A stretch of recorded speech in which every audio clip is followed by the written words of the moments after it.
Something incredibly disturbing has come to my attention involving the world's oldest, largest, and arguably the most mysterious structure in all of human history. In fact, what I recently learned is almost unbelievable. Now, let me first say that I imagine by now that we are all familiar with the truly extraordinary site of Gobekli Tepe located in Turkey. Dated at approximately 11,600 years old, it is by far the oldest megalithic site found anywhere on Earth. In fact, it's nearly 7,000 years older than the already mysterious site of Stonehenge. And not only that, Gobekli Tepe is a whopping 50 times larger than Stonehenge itself, as it covers an area of approximately 22 acres. In fact, to put its size into perspective, that's equivalent to 90 football fields combined. And besides the fact that it is the oldest, largest megalithic site on Earth, it is arguably the most mysterious, as it is the very definition of prehistoric, in that we have absolutely no idea who built it, how, or even precisely when. All we know is that it was buried approximately 11,600 years ago, and possibly intentionally, leading many to theorize that it could be a time capsule of some kind. And based on everything that we were taught in school about the emergence of civilization out of Mesopotamia around 6,000 years ago, the discovery of Gobekli Tepe in 1995 totally upended the conventional view of the rise of human civilization, as prior to its discovery, historians would have said that something this old and sophisticated couldn't possibly exist. However, the mystery does not stop there, as this site is comprised of an estimated 200 sophisticated T-shaped pillars, a vast majority of which are still buried underground, but have been identified through the use of ground-penetrating radar. Many of these pillars reach heights of nearly 20 feet tall, in some way as much as 10 metric tons, or just over 22,000 pounds apiece. And notice the 3D carvings of animals and other various depictions on these pillars. In other words, this was carved with the highest level of difficulty possible, as it would be far easier to etch a depiction into stone rather than carve around the stone to shape a 3D object. Make no mistake, this is not some primitive attempt by cavemen to play with rocks, and it could not be more clear that vast planning, logistics, and high levels of ingenuity went into creating this enormous project. Again, the largest of its kind on Earth. So again, who created this, how, and just as importantly, why? What adolescent prehistoric civilization could possibly have achieved this, and what would motivate them to do so? And this also begs the question as to how they transported hundreds of these pillars, which again weigh as much as 22,000 pounds or 10,000 kilograms. Which only becomes more curious when you consider that this site was created well over 5,000 years before the known invention of the wheel. Think about that. Now, here are a few more details that you should know about this site, which will become very important for what I'm going to drop on you later in this video. The unbelievable part that will startle any enthusiast of ancient history. As I mentioned, ground-penetrating radar has potentially identified an estimated 200 of these pillars, and only 72 have been unearthed in the 29 years since the excavation began in 1995. And this site is comprised of 20 known circular sections, or enclosures, that have up to 12 pillars each, and only 6 of these 20 enclosures have been excavated, however, not even fully. And this does not include a series of square and rectangular compartments, as well as whatever else lies beneath the ground that was not identified through ground radar, as it simply cannot see everything the deeper you scan. And this is just what we see at the surface, as again, the areas needing excavation covers over 22 acres.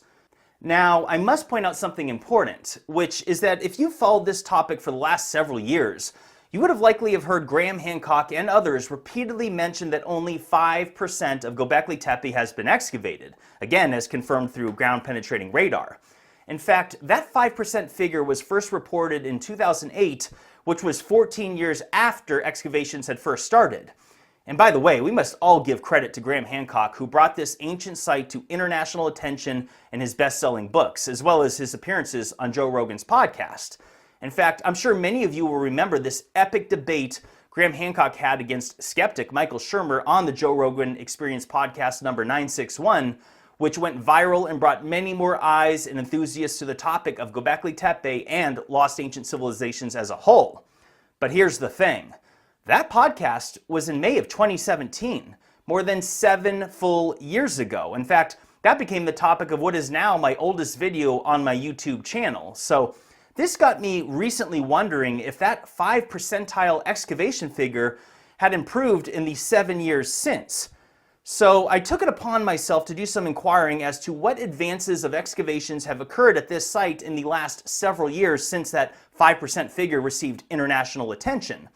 And I was stunned to learn that it had not changed at all in the years between 2017 and 2021, as reported by the worldheritagefund.org.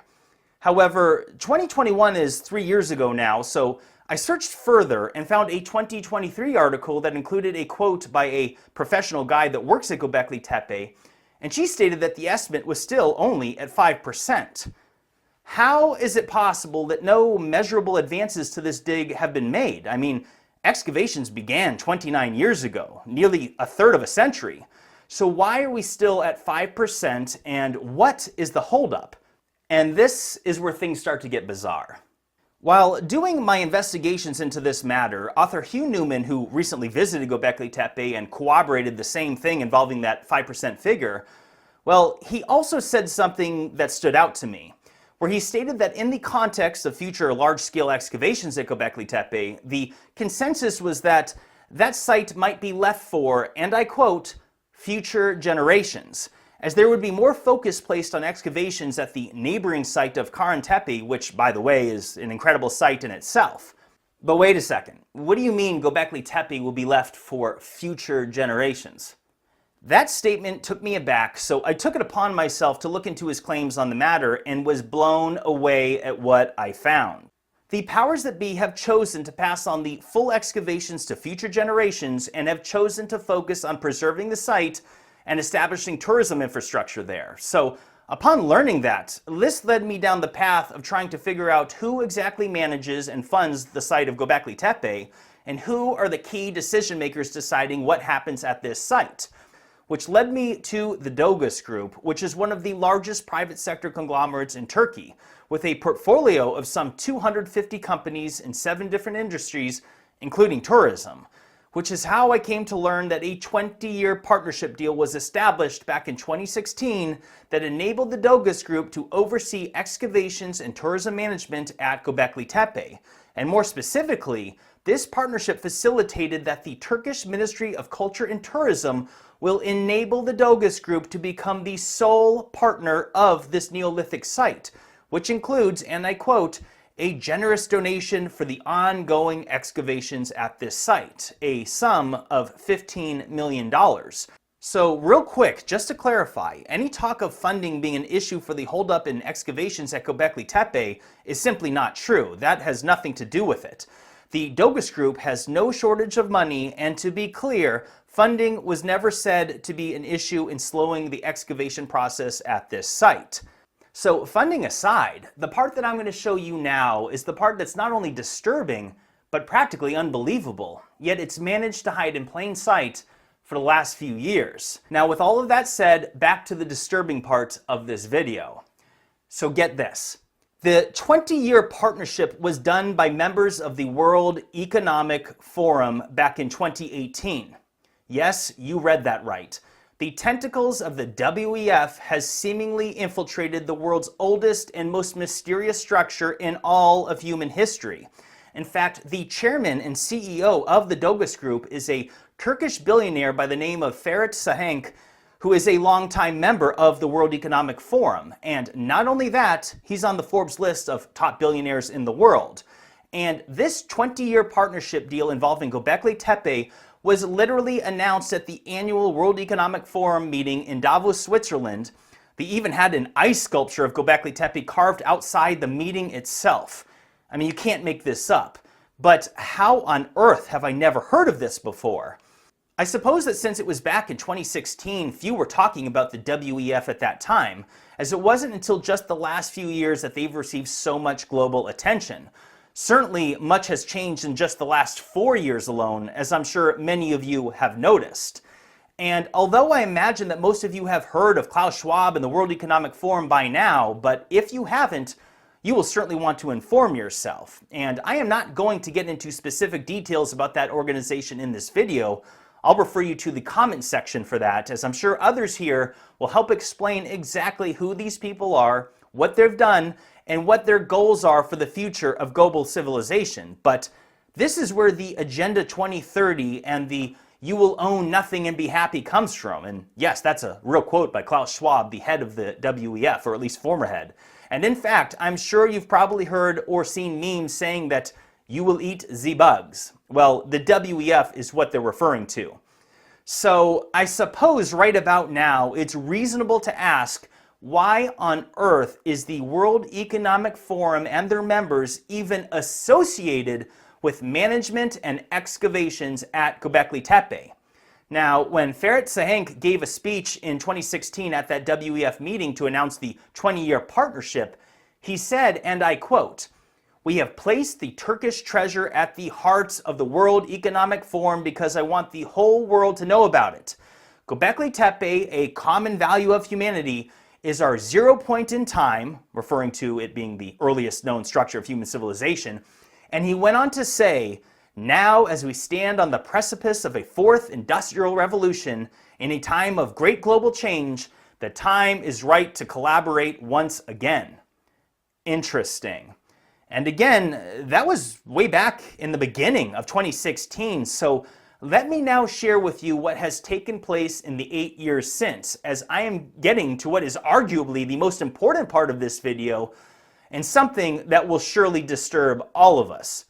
As was described in their agenda, the first steps involved in the 20-year partnership was setting up the infrastructure for tourism and preservation, which included protective roofs in order to prevent weather and the elements from affecting this now exposed site.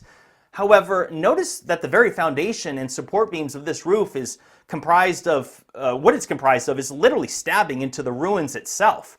But more than that, notice in these various images, including different angles around the site, clearly show that the permanent viewing platform is not only obstructing the view of different parts of the site, which is a bit ironic, but more importantly, it is quite literally impeding the site from being fully excavated, as it's sitting directly on top of portions of the site that have not yet been dug. In fact, observe the walkway that surrounds the entire area, and notice that it's covering areas which still contain buried ruins, which we know from previous use of ground-penetrating radar scans. And by the way, here's a question. When exactly were these two orchards of trees, which are located in the midst of ruins of Gobekli Tepe, when were they planted? Because I found an aerial photograph from 2004, and as you can see, these two sets of orchards were not there at this time as compared to a more recent photo. Do any ancient ruins lie underneath these orchards? I mean, that is a sincere question, as I do not know if that is the case or not. However, considering we're talking about a total excavation area that's as large as 90 football fields, it would seem that these two sets of roofs and walkways that surround them clearly only make up a small fraction of that 22 acres. And speaking of walkways, it's worth mentioning that there are a total of 900 meters of walkways that were constructed here after this partnership began. And not to mention the roads that were literally built on top of, and in fact, even destroyed ruins at this site. And get this, the wife of the late archaeologist Klaus Schmidt, who was the prestigious German professor who first began excavations at Gobekli Tepe until he unfortunately passed away in 2014, but his widow was an archaeologist herself, and she was invited to tour the new facilities at Gobekli Tepe in 2018. And what she witnessed upset her deeply and ended up garnering worldwide outrage when it was reported. When Mrs. Schmidt visited Gobekli Tepe, she was mortified to see that the use of heavy equipment and asphalt roads and concrete sidewalks had destroyed parts of this ancient site. She was even quoted as saying, "They call it a road, I call it destruction," or the other way around, and went on to say that they are doing everything in a rush that Klaus did not want, as he knew it would destroy Gobekli Tepe, and that she cannot begin to explain the extent of the destruction which she witnessed that morning. She said, and I quote, "My sorrow is hard to articulate. Every time I visit there, I see another fragmentation coming to light." And went on to say that as part of the construction of a protective roof, parts of the wooden walkway have been removed on the assumption that they would be put back later. However, now they are building a permanent concrete walkway instead, she said. And she took it upon herself to share photos on her Instagram of what had taken place. And thankfully, public outrage ensued as these photos circulated the internet, causing massive controversy, which led the Ministry of Culture and Tourism to issue a statement saying that, quote, only construction equipment was used there, and went on to outright deny that concrete or asphalt was used there. Gee, that sure looks like concrete to me, wouldn't you say? But to make it worse, the ministry doubled down on their claims, saying that the allegations made by Mrs. Schmidt were, quote, baseless and unscientific, and they strongly denied that any historical assets had been damaged. But again, Mrs. Schmidt is an archaeologist herself who worked at Gobekli Tepe alongside her husband. So that's totally insulting to her intelligence to deny what she had saw there with her own eyes. And the reality is that the evidence is there for all of us to see now. For example, as I mentioned a moment ago, 900 meters of concrete walkway were installed, and the foundation underneath it was layered with approximately 1 foot of stones, and then mortar was added under the curbs. Again, over areas of Gobekli Tepe which have relics that have not even been excavated. So consider the reality that these roads and walkways are now a total barrier from preventing excavations that could otherwise happen. Think about it. They would have to dig up all those roads, the rock, the asphalt, concrete walkways, as well as remove the infrastructure of the protective roofs themselves to make a full excavation of Gobekli Tepe even possible. In other words, they clearly have no intention to do so for the foreseeable future, as we can all see. And let's not forget that they told us directly that they are not going to fully excavate this site. Remember, they are leaving it for, quote, future generations. And although there are still archaeologists working on the site of Gobekli Tepe today, I'm not saying that there are 0 excavations taking place. However, the scope is incredibly limited, hence why that 5% figure is more or less the same. The reality is that any meaningful, large-scale dig of the remaining 14 circular enclosures that hold up a majority of the potentially 128 remaining pillars that remain hidden underground is currently at an indefinite standstill. Let that sink in. It seems to me that since the tentacles of the WEF infiltrated excavation management of Gobekli Tepe in 2016, that ever-constant 5% figure I discussed earlier seems directly related. And again, members of the WEF are the ones making decisions here. If they wanted to dig it up, they would. They could move the viewing platforms further away. They could do anything they want. They have literally billions of dollars at their disposal and the decision-making power along with it. I have to say that to not fully excavate this site is a borderline crime against humanity. In fact, it's totally inexcusable. All of the estimated 200 pillars need to be exhumed and studied.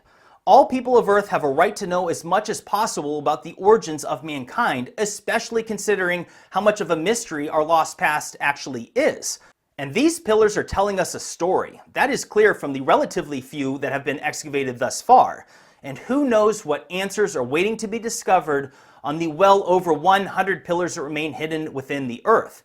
Hidden answers of which could explain key information about our true ancient past. Which, by the way, that reminds me, let's not forget about the fascinating and very important detail involving the similarities of certain aspects of this site which we've seen in other places around the world, such as the so-called handbags, which have been compared to the Sumerians of ancient Iraq 6,000 years later, but even more fascinating compared to ones found all the way over in ancient Mexico. This is of course highly debated, but something that many consider to be potential evidence of a lost ancient global connection that is simply not supposed to have been possible. And while I'm at it, there are other similarities involving the placement of the hands in front of the pillars at Gobekli Tepe when compared to statues in Bolivia and South America, the Moai statues in Easter Island, and even as far away as Indonesia.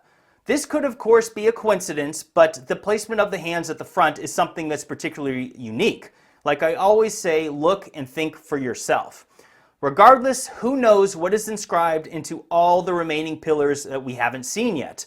We simply don't know, and we will never know until we appropriately excavate this site. I honestly cannot believe the current state of modern archaeology today. It appears to have been corrupted, or at best, totally mismanaged at such a level that is now preventing us from actually learning information about our ancient past. I mean, to have an archaeological dig and not dig it up is the antithesis of actual archaeology, is it not? So at this time, I am calling on all archaeologists, anthropologists, historians, skeptics, and enthusiasts of ancient history alike to speak out about this incredible injustice. What we now have in front of us is a unique opportunity to come together in one common goal, which is to champion for further excavation at Gobekli Tepe. Free Gobekli Tepe. So spread the word. In fact, probably the best way to do that is to share this video across social media to bring as much attention to it as possible so people can understand the gravity of this situation. And let's let the courts of public opinion do their thing. Now, stay tuned. I will be hosting a live stream in the next couple days to discuss this topic. And I'm very excited to announce that I will be back to making 2 videos every single month. And each one of those videos will be followed by a live stream where I discuss the topic of that video. So stay tuned. The coming months are going to be quite interesting as I have a series of topics I've been sitting on for some time that I know you'll find to be very, very interesting.